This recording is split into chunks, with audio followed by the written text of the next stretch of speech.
Welcome to Facing the Nation for September 15th. It is a pleasure to be here with you again. And of course, once we start the program, I want to always remind you, call up a friend, call up a family, tell them Facing the Nation is on. Of course, you can view it on our social media platforms, People's National Congress Reform page on Facebook, APNU AFC page on Facebook, on our YouTube as well, People's National Congress Reform, and of course on Channel 6. So you can't miss it. Today's program is going to be an exciting program. My guest today has never been on my program before, so it's going to be an interesting run with us. And, there are lots of things to talk about. So come on quickly, let everyone know that Facing the Nation is on, and let's get going. All right, so this afternoon, I would like to start to introduce my guest. She is no stranger to the platform. She's no stranger to the media. She's no stranger to Guyana. But she is on our program today, here for the very first time. So, we'll go through all the things we do when we have our first-time visitors. She is none other than Juretha Fernandes, Member of Parliament. Welcome. Welcome. Thank you so much. Thank you so much for the introduction. It is great to be here. It's surprising that I've never been on this program before. I was thinking about it too. Very surprising that I have never been on this program before, because Facing the Nation is one of the platforms that's out here making representation every single week for persons in Guyana, and it's quite a privilege to be here to have discussions with you today, Shanika. I'm happy to have you. Now, I usually start off, especially with our first time guests, because, a lot of the times you're doing so much representation, you're out there fighting for a cause, and people just see that part of you. And, they don't get to know the lighter side of us. So I like to give my viewers an opportunity to share the lighter side of themselves with my audience. So on that note, I want you to start out by, telling us where you're from and just a little about yourself in that context. Yeah. Well, like you said earlier, I'm basically no stranger to Guyana, but a lot of persons just see you as a politician, like you're rightly saying. The softer side is most importantly, I'm a mother. I have two wonderful daughters, and that's my priority. Everything else comes after that. I'm from Bartica, born and raised in Bartica, went to school there. My nursery, primary, and secondary education was in Bartica. And I did pretty well for myself back there, So a lot of times I only speak about things that I know about, and I learned that from all of my all the persons that helped to mold me along the way. Again, Region 7 was the area in which I dipped my feet, or dipped my toes into politics for the first time. 2016 is when I actually joined that local government system there, and was part of the first ever town council of Bartica. Quite a learning experience there. Served under Mayor Gifford Marshall. At the time, the deputy mayor was Kamal Assad, and we had quite an interesting role. Achieved a lot was achieved during that time. And I can tell you that Bartitians were very, very thankful for all the work that was done. And Mm. then even today, you can see one of our signature projects during that time. And the mayor had spoken about this on several platforms. The former mayor, Gifford Marshall, is the project there at the Golden Beach. Persons love to go to the regatta. You go there and you see all those nice benches and the lighting and everything is looking so nice. That was one of the first projects we did there at the town council. Absolutely amazing. But that was my introduction into politics. Well, international politics, because I also did politics at the University of Guyana from my time there from 2006. We went into the student body election contest there. I was a part of the team that was putting up candidates to run for elections and so forth. We had 2 good years there. One year we lost by just like a four votes. The next year our candidate won the election. So it has been quite my passion to be in a seat of representation for people. So I guess that is why I am here today at the level of parliament and making representation for people. But that's basically what it is. A great bit, because I was definitely going to ask, and I know you were saying that you did representation in Parliament, at the University of Guyana, and you started as well in your community. But was there anything special that drove you to getting into representation of people in politics, particularly? Most definitely. Like I said, I grew up in Bartica, and growing up in Bartica, I my family was not one of the well-off families, so I came from a very, as persons say, humble beginnings. And when you come from humble beginnings, you get a first-hand experience as to the challenges, the difficulties that persons face under those circumstances, and also how persons are basically discriminated against based on your social standing in society and all the social class that you fall within. So it has always been my passion to firstly get educated so I would know what I'm talking about, and thereafter to put myself in a position that I can speak for those persons that are not in a position to speak for themselves and represent themselves. So that's where that came from. And I can also say that being from Bartica, more of the hinterland community, when it comes to indigenous representation, it is something that Guyana needs more. And I always believe that it has been my lived experience that indigenous people are not equally treated. And that's just raw facts of it. So it has always been my aim to make sure that we can bring to light all of the many talents of persons living within the hinterland, and definitely not to be seen. A lot of times, Shanika, and I want to say this to the nation. A lot of times you see indigenous leadership coming forward, and every single time you see them, they're categorized as, oh well, this person's place as indigenous leader in the Ministry of Indigenous Affairs. Even if you look at the PVP right now, you'll see the indigenous people that they have more so within their the parliament. They only put them to speak on indigenous matters. It's like they're boxed into this Hmm. into corner. I believe that everyone should have equal opportunities to go out and speak on whatever matter, wherever you are best suited and where is your area of expertise. And hence, I deal with finance, for example, because Yes. that's my area. And also, you can also be dealing with representation for the hinterland people, the absolutely amazing people that lives in the hinterland of Guyana. Definitely, definitely. And it's an important point that you made. You don't always want to be boxed in, and to be able to represent in whatever field, whatever skills that Yeah. you provide, like everybody else. Mhm. And that's a very good point. Now, we started a little conversation there that will take us into the meat of today's discussion, because, as you know, I really want to zero in on education.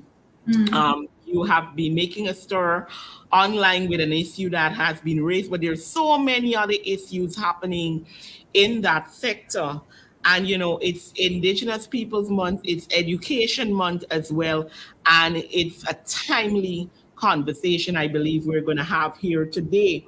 I want to start out with the issue. I mean, there are lots of issues in education, but I want to particularly start out with this conversation that you've been having about the comments of the Minister of Education. And find those comments very disturbing for Mm, someone at her position and level to, you know, I see it as down talking not just the institution that you're in charge of, but all the parts that are associated to that institution, which includes the parents, includes the community. You did all of that in one statement. And just to bring the viewers up to scratch, I want to play that part of her speech and then let's talk about it. okay. Matriculation rates. Matriculation means students who have 5 or more subjects with at least math and English passed. From Santa Rosa Secondary in Region 1, a 62.58% matriculation rate. We're very proud. 3 Miles Secondary, 57.8 matriculation rate. DC Caesar Fox Secondary, 56.06 matriculation rate. But right in Barteco, a stone throw from 3 Miles, 21% matriculation rate. Same children, same parents, same air, same kind of food. What is it we must do to make sure they look more like 3 Miles?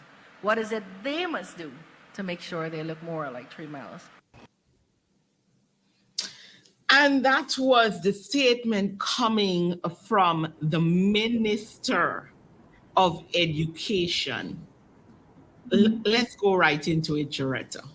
Yeah, it is.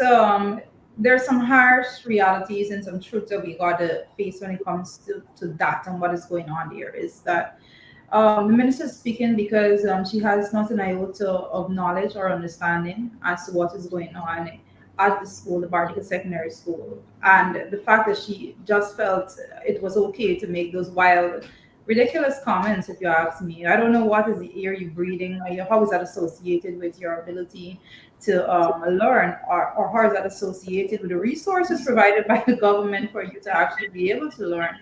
It's absolutely crazy. But more importantly, I think one of the things that is evident there is that the hinterland schools are being severely deprived when it comes to resources. And this is something that I know the Grange-led administration worked tirelessly towards shifting that, and we have to address it.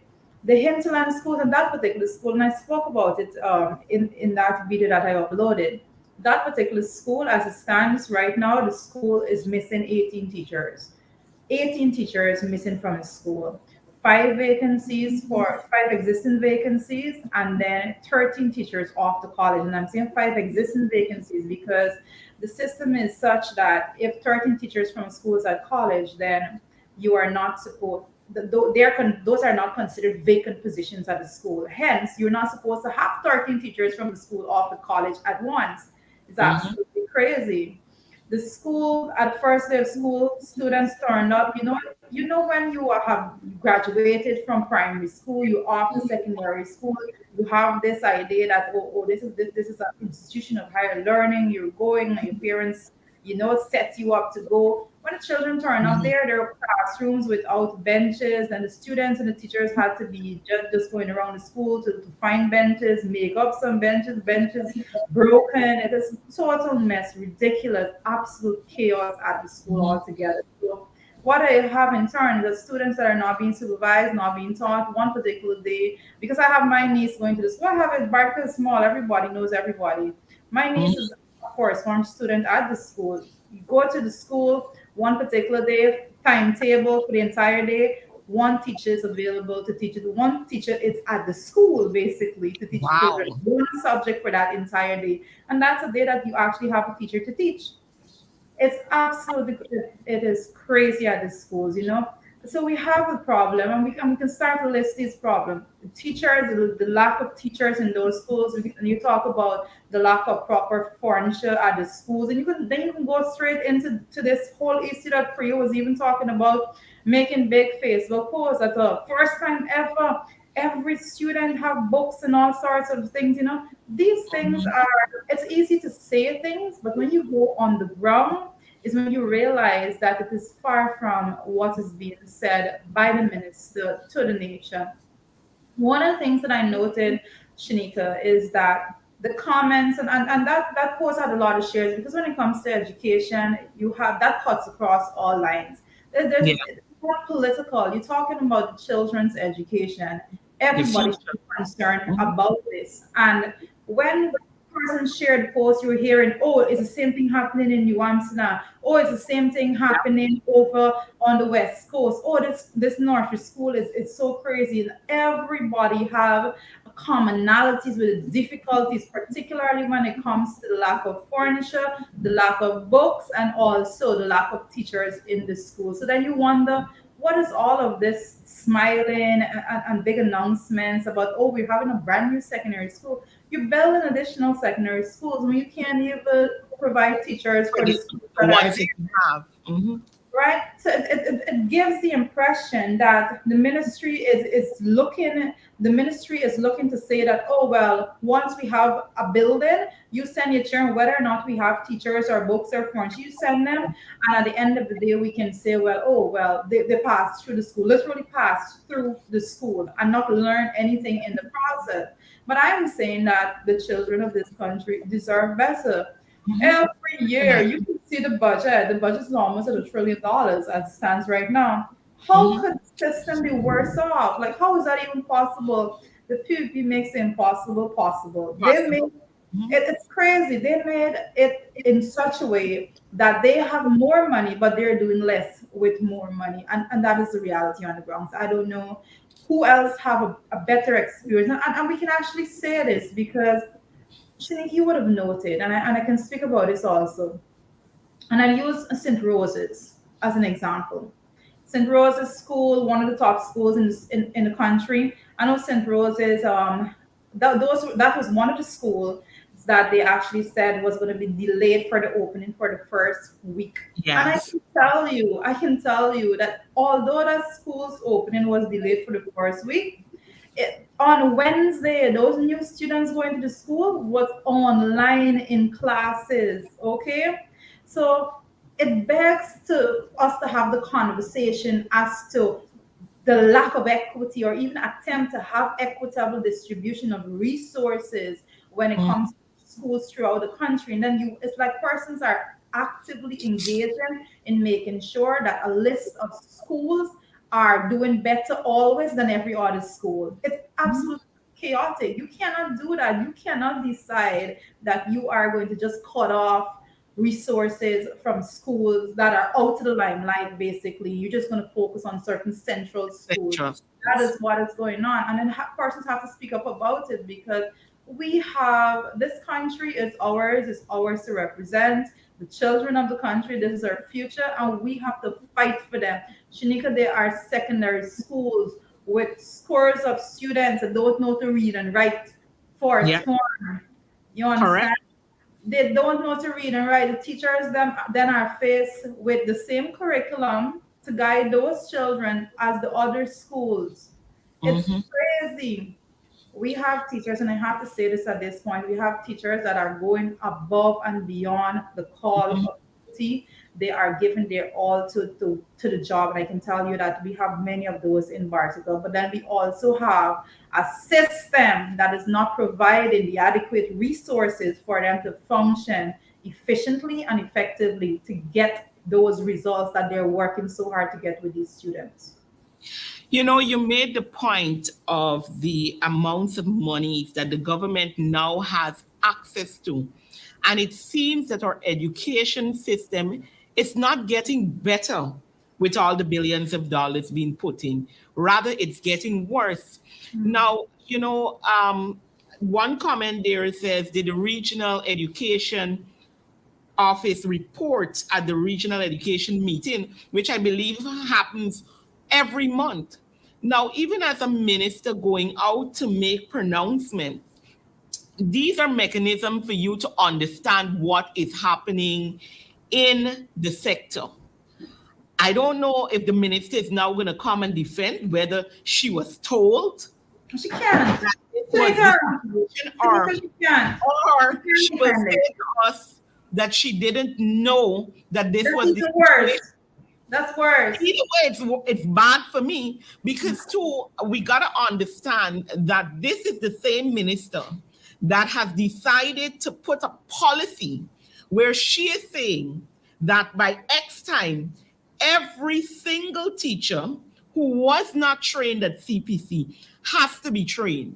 Mm, Now, the question begs, and the problem I have with this government continuously in every sector that you examine, they make policies mm, absent of consultation with all the relevant parties, and they never have a proper plan. Because even if you want to implement something like this, and I believe part of this is what's affecting that school in the regard that you have 13 teachers going to CPC all at once.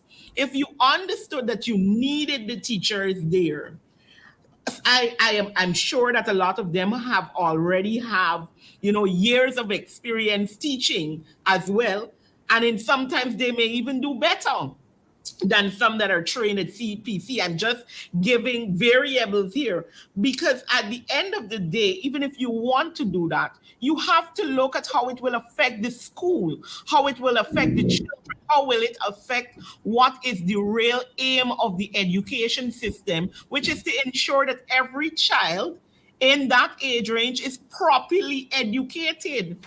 And yeah. it appears clear that under the stewardship of this Minister of Education, there is no planning, no consideration, and no real consultation to ensure that the things that should be happening at the schools are set. The fact that you had to basically put out a list, September comes every year. This is the beginning of the term. And almost every time under this particular government, when you're heading into schools, people complain yards aren't weed, they don't have furniture, there's furniture that, you know, nails are pointing out, it's not properly fixed. Why are we recurring? I had this situation where there was a complaint from a few schools where the subsidies that is given to buy what you would call, stationery for school. The Friday before school is to be open, they haven't received that subsidy Yeah. to get those things. Yeah, but there's so much. Like Shanika, you're absolutely correct, and there's so much more because the question of the person that asked the regional education office, report that at the meetings, and I can say, my answer to that is simple. Is my answer to that is that the teachers didn't just go to college; they were released to go to college. Authority released them to go to college. So this is not something that you have to report. What should have been reported, what should have been advised, and should have been a consultation process is that we have 13 teachers that wants to go to college at this particular time for whatever reason to get there because it's a finishing off process. Because what they do is the teachers that are in the hinterland, they try to keep them there and do some work and send some work on flash drives and all sorts of nonsense. But I'm not going to get into that right now. But Mhm.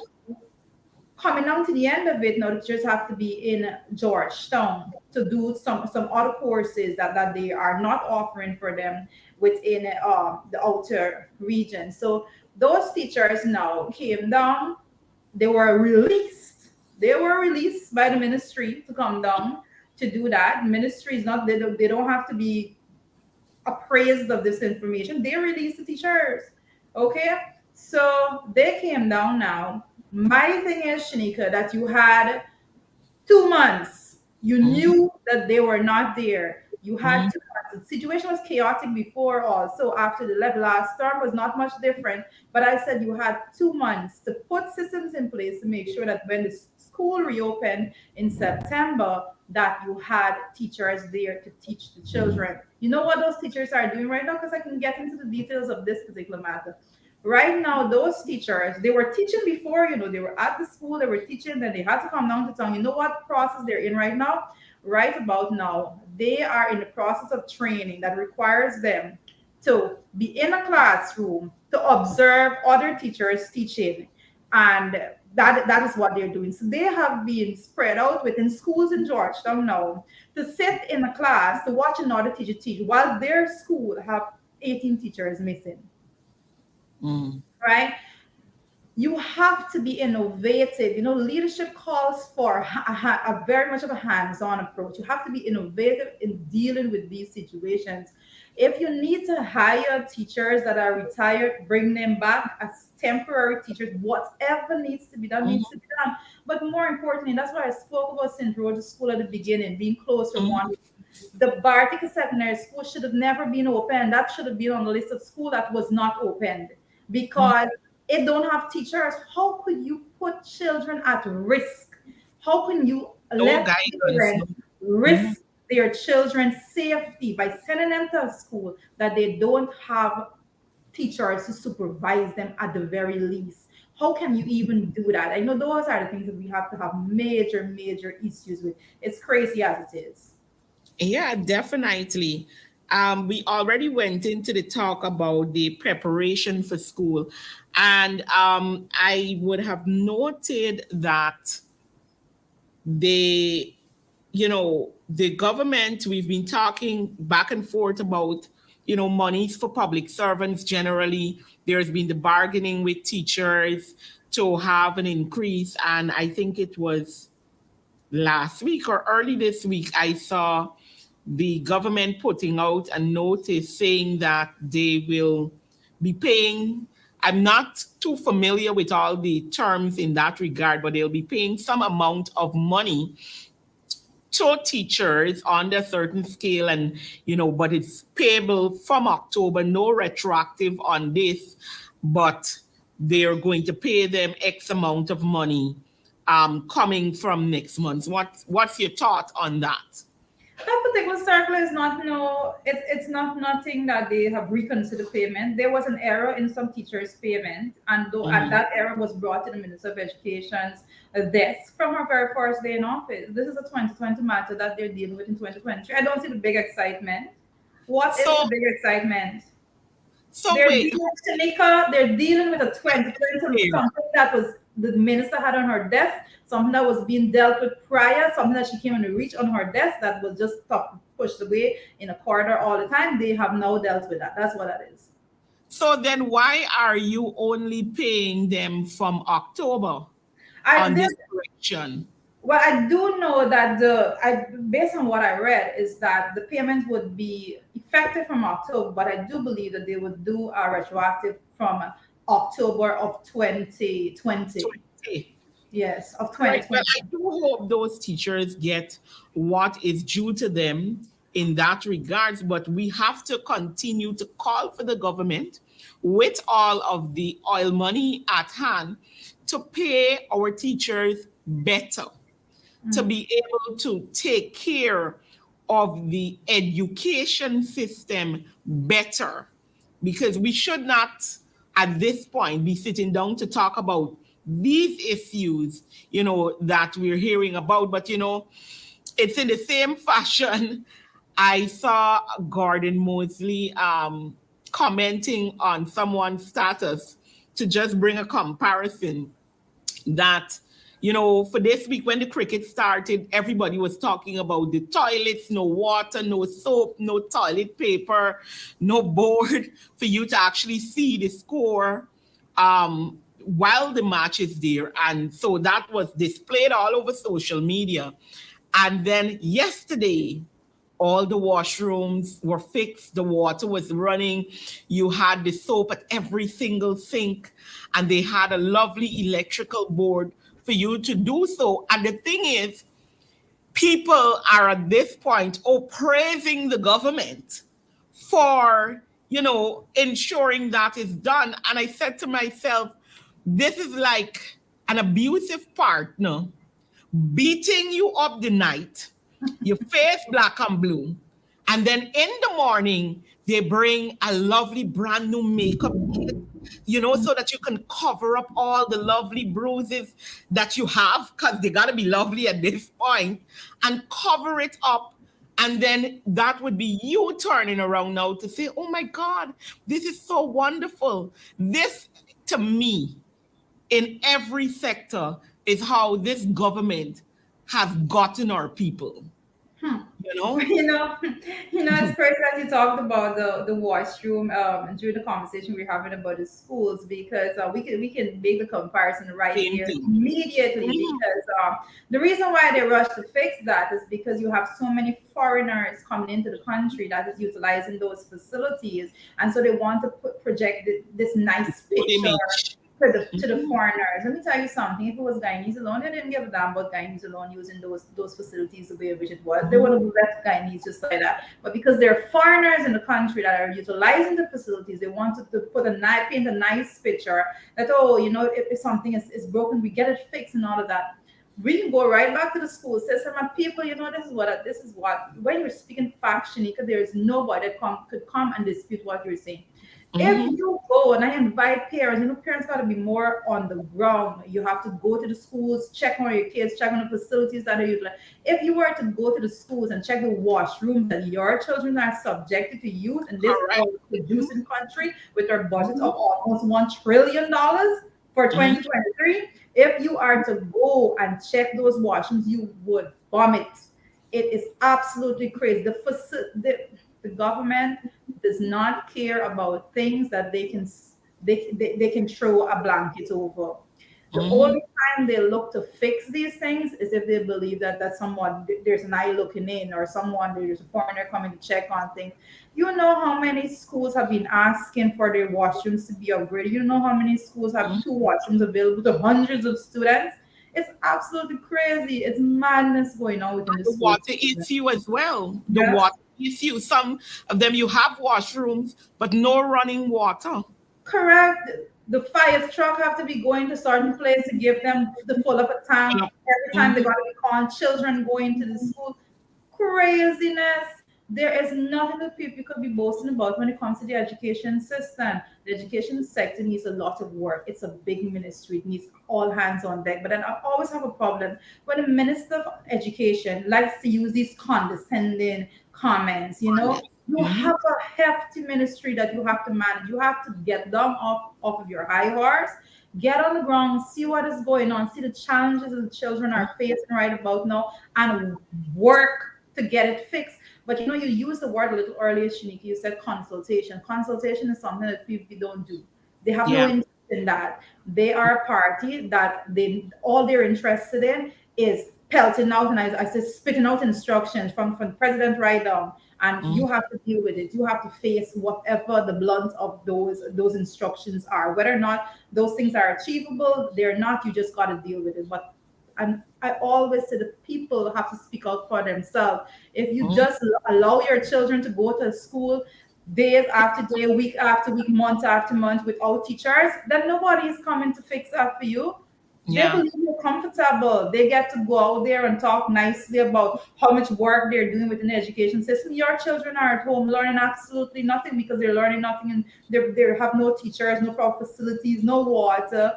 Basic and humane treatment being meted out to the children of Guyana, and we have to call it out. Yes, definitely so.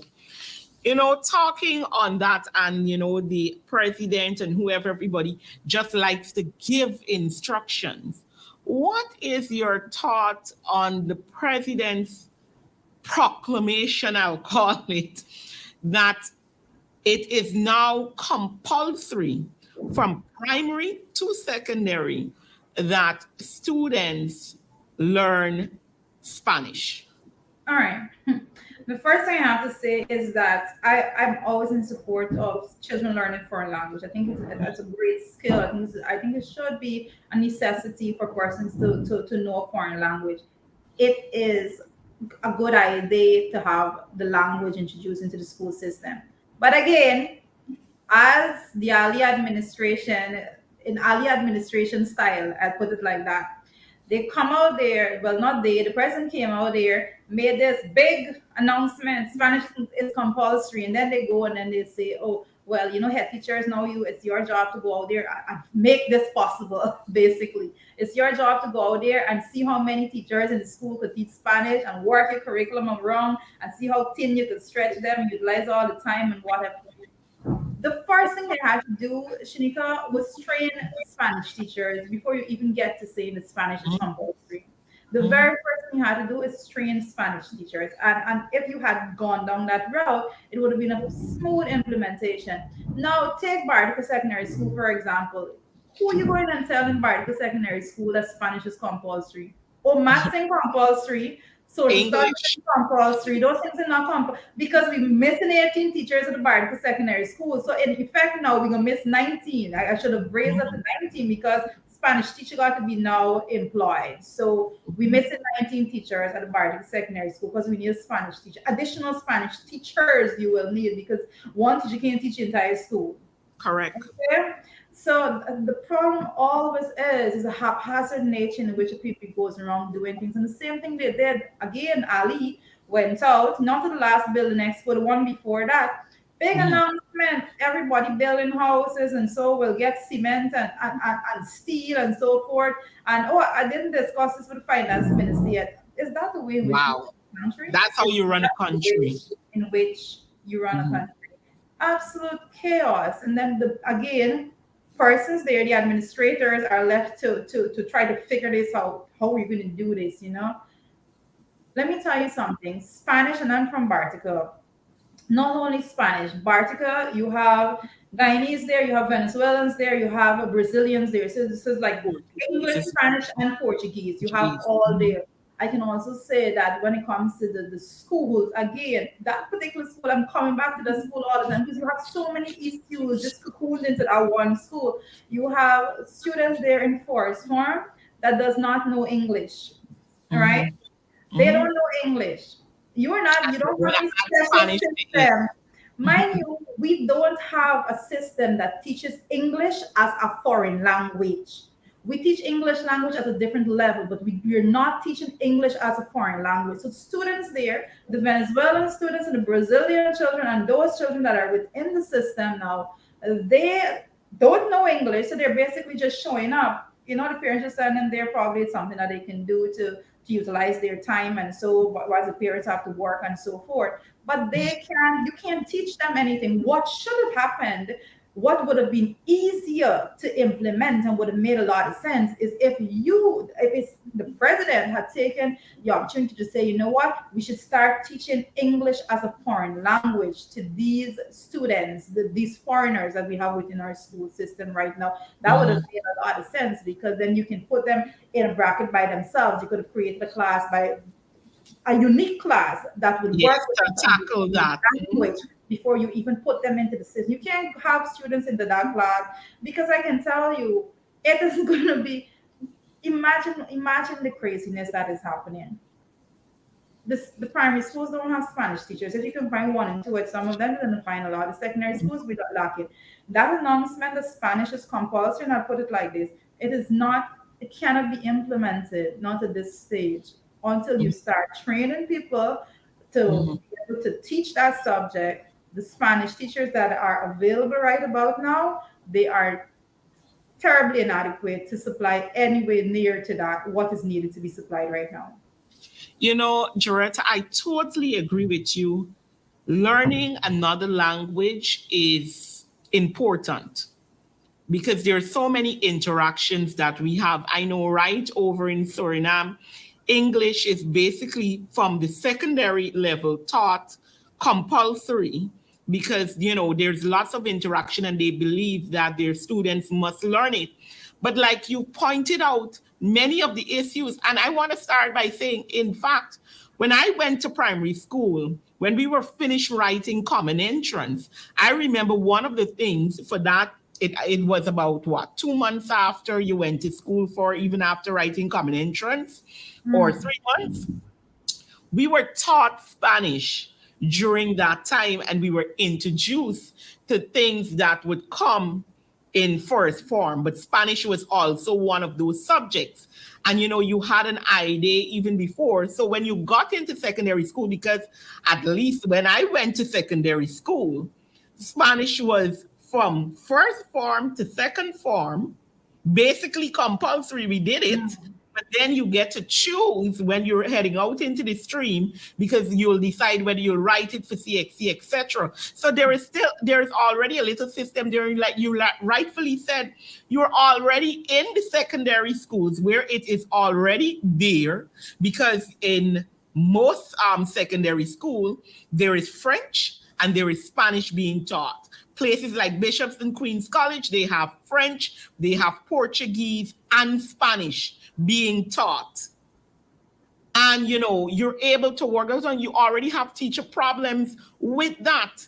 And now you are bringing students coming out of primary school who cannot read and write English, their own language.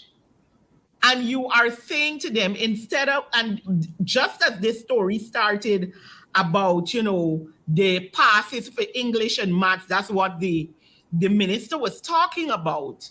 You are already seeing on your radar, based on those percentages, that we have major problems with English and maths. And we haven't found a solution to handle that, but we want to add something else into the equation. And that really is my problem with how they do. And again, it comes back to consultation, understanding the issues within the ministries, and being able to come up with a proper plan to handle those things, because it's nothing strange to us. I've been out of school, I think, for a good while, and we know about these things. So why aren't we at the place yet? Then we can talk about that. We're now seeing on the police. Shamika, let me tell you something. As we're talking, let me tell you. So I did my master's in public administration. I didn't write to University Guyana. I'm Guyanese. That's where I went, and that's where I was schooled there. Excellent courses. One of the courses that we did was public policy. And public policy. I would advise that President Ali and his entire team go and do the course in public policy, because when you do public policy, you do policy formulation and policy implementation and all of those and what you have to do in order to have an effective policy, derive an effective policy. But when you hear the way there is no part, you cannot go to any learned person and say, this is how you do it. You announce that this thing is compulsory, and then you go and you figure it out after. Correct. Right? There's nothing in public policy formulation, implementation, anything like that would guide you in that direction. But that is the situation that we face with persons that doesn't have an iota to understand, or they just don't care, or they just don't care. And I believe, a lot of times I say, these people probably just have somebody somewhere they want to put some money on some table, and we can do this, and we can put some money to it. It's always corruption for me. That's where it comes back to. It's always I definitely agree with you on that, because there is no other explanation. We have ministers who said they have studied at the University of Guyana, did public management, and like you're talking about the public policy course, I did it as well. And it is so basic. It doesn't take a rocket scientist to understand how you'll get your policies worked out, And for them not to be able to do so, there have to be some other motive. It cannot be that you're so daft. It could not be. It has to be you are only consumed with yourself and your friends, your family, your favorites, and how we can put money in our pocket. Because there is no other explanation for what we're seeing in every single sector. We have zeroed in today on education, but this is what we are seeing in every single sector currently. Yeah. And that's a sad reality. As you said earlier, and my viewers know, I say it every single week.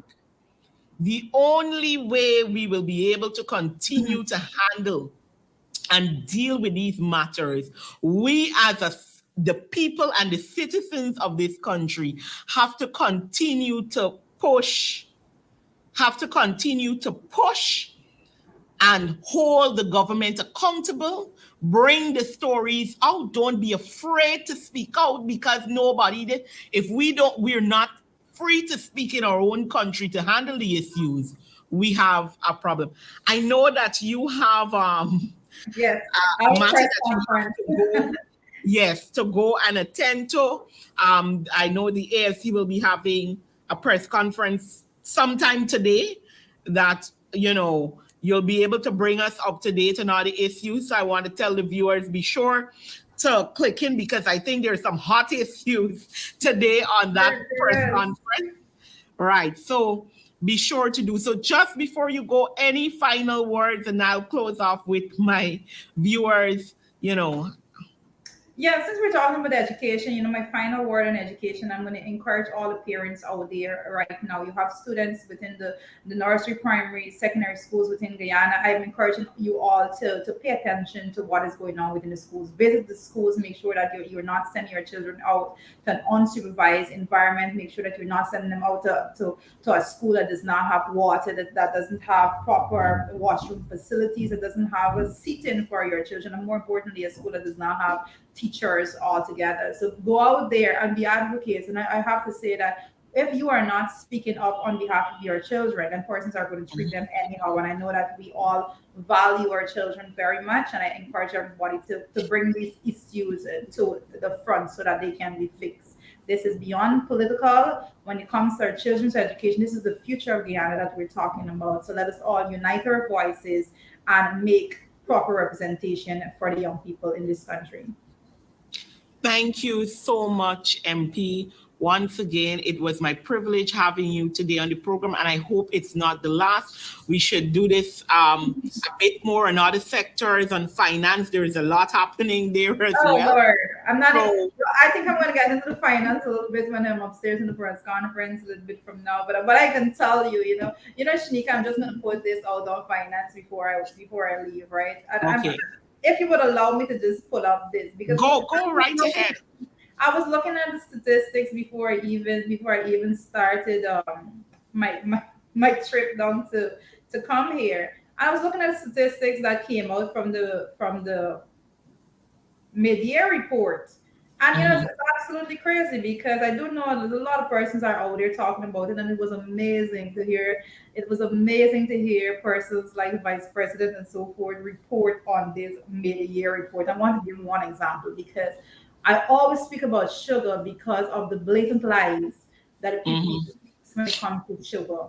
They Mhm. paint a picture as though that they do the best ever when it comes to sugar, and everything that the coalition administration did was absolutely horrible when it comes to sugar. Absolutely horrible.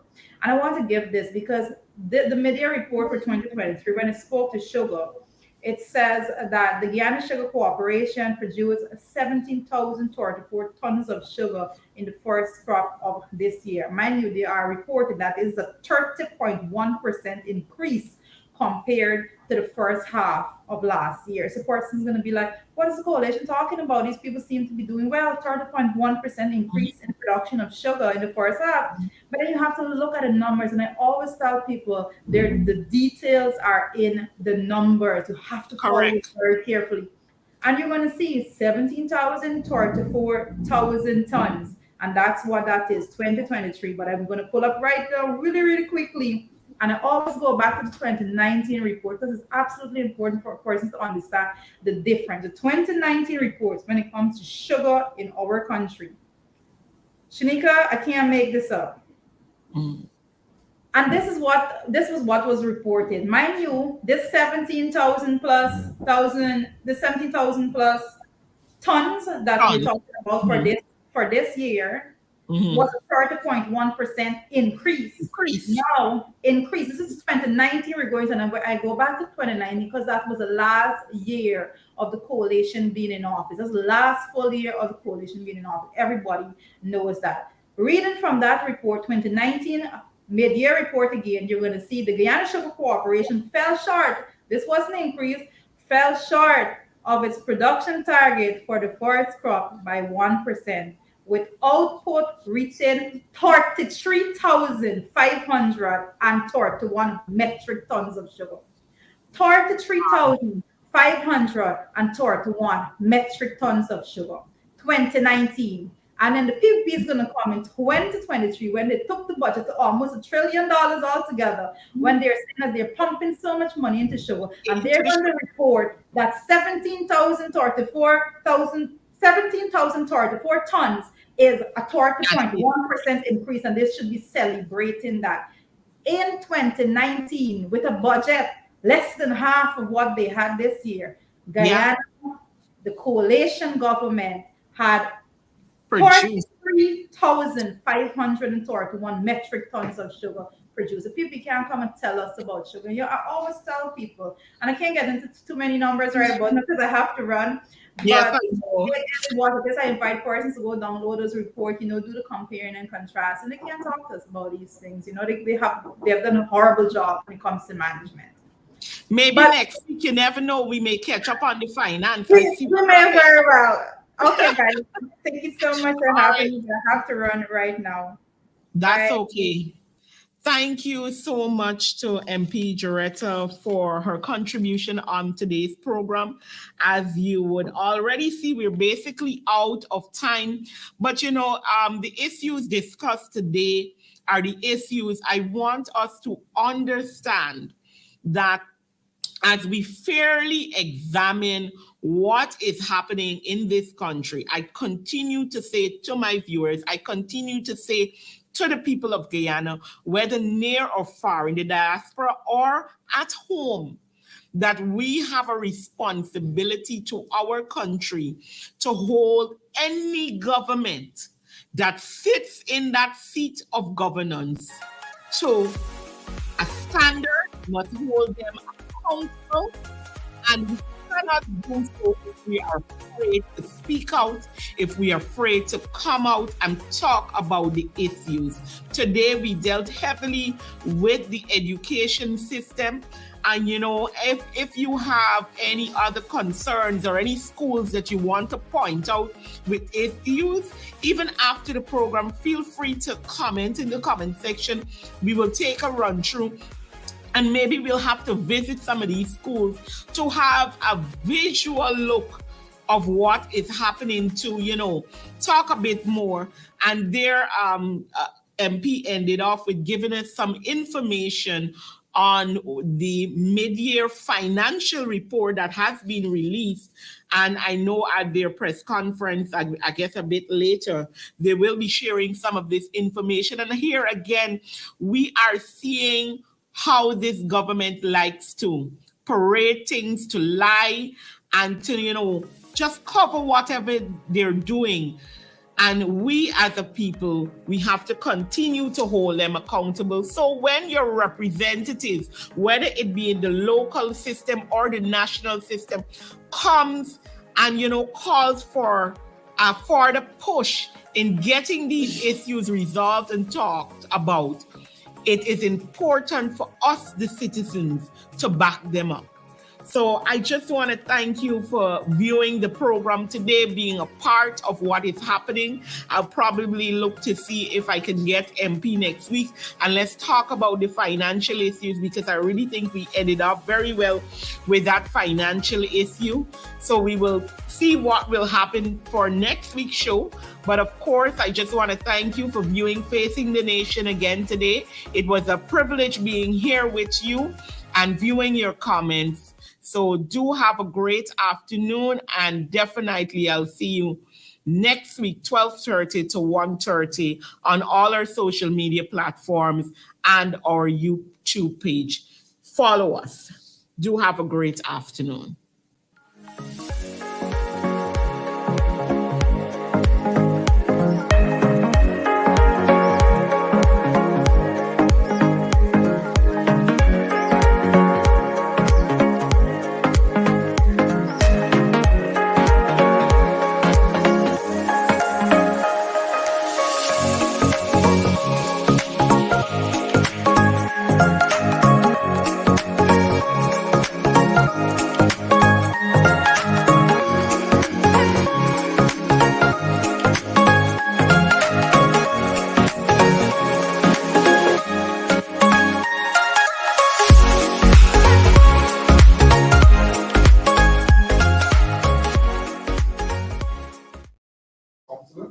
Mhm.